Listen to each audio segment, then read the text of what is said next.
Salut les artistes, c'est Kathleen Anime et j'espère que vous allez bien. On se retrouve aujourd'hui pour une nouvelle vidéo où tout simplement je vais vous apprendre à faire un jeu d'ombre et de lumière sur vos dessins, ce qui peut rendre un côté plus réaliste, plus perfectionné, plus professionnel si on peut dire.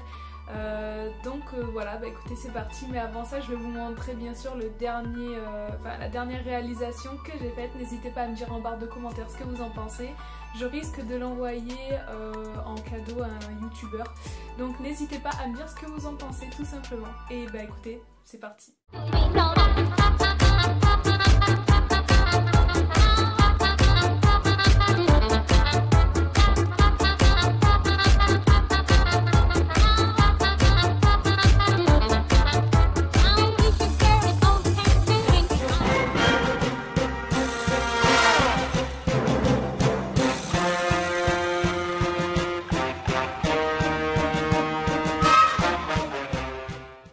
Les amis, je vous montre mon dernier petit projet qui est juste là, donc qui est fait sur une toile comme vous pouvez le voir. Voilà, un petit Sangoku des familles. Pour les fans de Dragon Ball Z, je pense que c'est reconnaissable, donc n'hésitez pas à me dire en barre de commentaires ce que vous pensez du résultat final. Donc celui-là je l'ai réalisé au Posca exclusivement. J'utilise très rarement le Posca, je vais pas vous mentir, mais c'est vrai que pour le coup, pour ce genre de projet, je trouve ça super intéressant. Donc voilà, n'hésitez pas à me dire en barre de commentaires ce que vous en pensez. Et vous savez quoi, vous allez même choisir le prochain thème pour une petite toile dans ce style-là. Donc je vais vous donner deux choix, on va dire, allez, One Piece et Naruto, voilà, l'ultime débat, l'ultime compétition, voilà.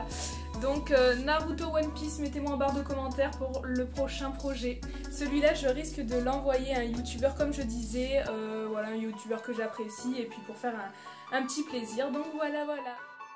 Les amis, avant de passer au croquis explicatif pour vous présenter comment on réalise une zone d'ombre, une zone de lumière sur un objet, je vais d'abord vous faire une petite expérience avec un citron. La zone d'ombre variera toujours selon la zone de lumière choisie et sera donc en opposition avec celle-ci. La zone d'ombre représente tout simplement la partie de l'objet qui n'est pas éclairée. Et comme vous pouvez le constater également, nous avons un dégradé de couleur sur l'objet, donc la partie la plus claire étant celle qui est face à la lumière, la partie la plus foncée qui est tout simplement la partie qui n'est pas éclairée. Le jeu d'ombre et de lumière est super important en dessin si vous recherchez à apporter tout simplement un côté plus réaliste à vos projets, mais également de la texture et du volume.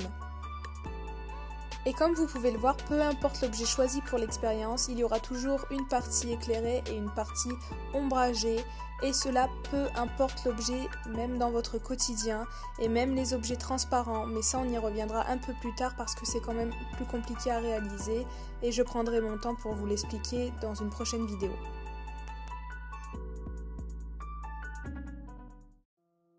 Je vous montre un peu le matériel que je vais utiliser pour cette vidéo les amis. Je vous conseille vraiment de commencer par le noir et blanc parce que c'est beaucoup plus simple, surtout quand on apprend le dessin. Donc j'utilise des estompeurs, du fusain, des crayons gris et un fixatif. Cela évitera tout simplement que votre pigment va se déposer ailleurs sur votre feuille dès que vous passez la main dessus. Donc c'est assez pratique. Pour commencer les amis, on va prendre une forme toute simple. On va prendre une sphère, tout simplement parce que c'est la base pour apprendre les zones d'ombre, les zones de lumière, et vous allez très vite comprendre comment ça fonctionne. Donc là, comme vous voyez, j'ai décidé que ma zone de lumière viendrait de la droite. Si vous souhaitez intensifier vos zones d'ombrage, je vous conseille tout simplement d'utiliser du fusain. Le fusain apportera un pigment plus foncé pour ces zones. Par contre, pas de fusain sans fixatif les amis, vraiment je vous le conseille, parce que sinon votre dessin va être dans un état pitoyable dès que vous allez passer le bras dessus ou quoi. Donc vraiment les gars, le fixatif c'est important. Je vous conseille de colorier entièrement votre objet parce qu'après pour faire les travaux avec la lumière qui sera fait avec la gomme, c'est beaucoup mieux. C'est un peu comme avec les portraits au final. Voilà, toujours passer une première teinte pour ensuite foncer des endroits et éclaircir d'autres.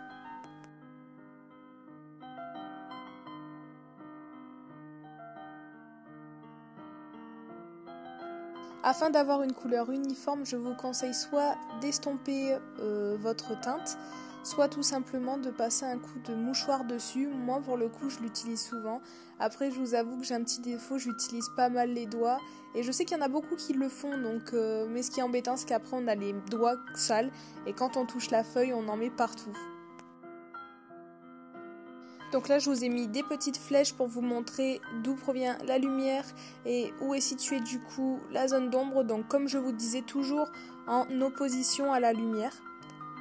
Et là je finis par estomper pour bien fondre l'ombre sur l'objet, tout simplement pour produire un léger dégradé. Je m'occupe de l'ombre sur le sol et vous allez voir que je vais l'intensifier après avec du fusain.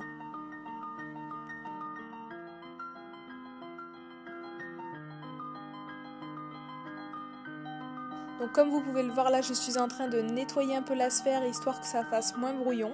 Et je vais créer grâce à la gomme une zone plus claire sur l'objet qui représente tout simplement la lumière qui se reflète sur celui-ci.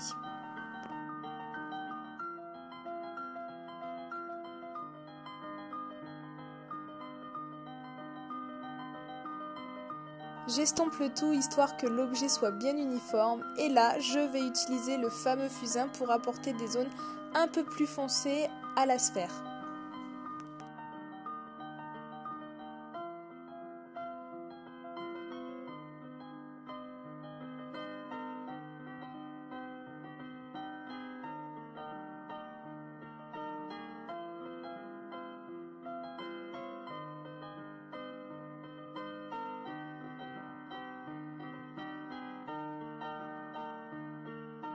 Et pour terminer, je vais tout simplement foncer la base de mon ombre, histoire de rapporter un peu de contraste au dessin.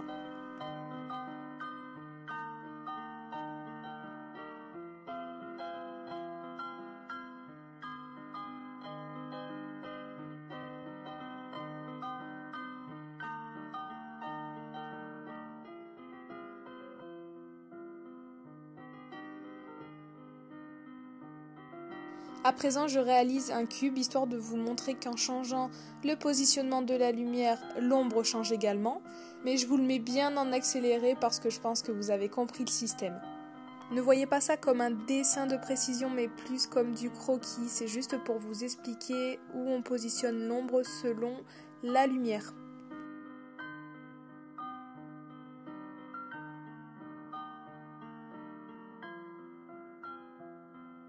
Les amis, petite pause pour vous dire de ne pas oublier de vous abonner, de partager, de commenter, d'activer la cloche de notification pour recevoir en temps et en heure les prochaines vidéos.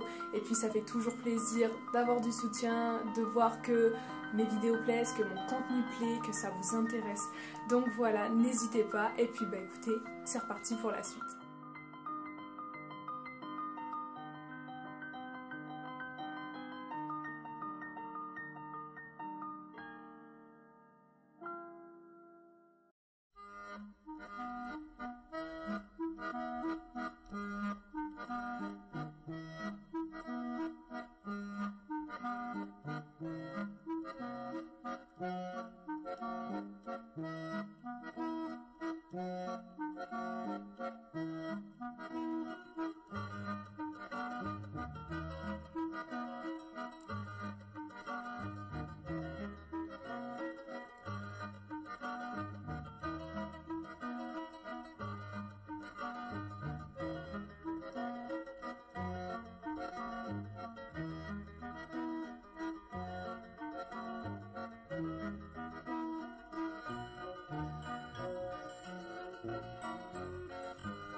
Que ce soit pour du réalisme, pour des portraits, pour des natures mortes, pour des paysages, pour du manga, de la bande dessinée, peu importe les amis, vous verrez que cette technique vous servira. Les artistes, si cette vidéo vous a plu, n'hésitez pas à mettre un pouce bleu, à partager, à commenter, à activer la cloche de notification pour recevoir en temps et en heure les prochaines vidéos. D'ici là, portez-vous bien, on se retrouve très vite pour une prochaine vidéo. le thème sera l'anatomie. Et oui, on travaillera sur l'anatomie la prochaine fois. Donc voilà, restez bien sur Kathleen Anime, restez ici. Voilà, je vous fais de gros bisous, portez-vous bien et n'oubliez pas, l'art c'est la liberté. Ciao ciao.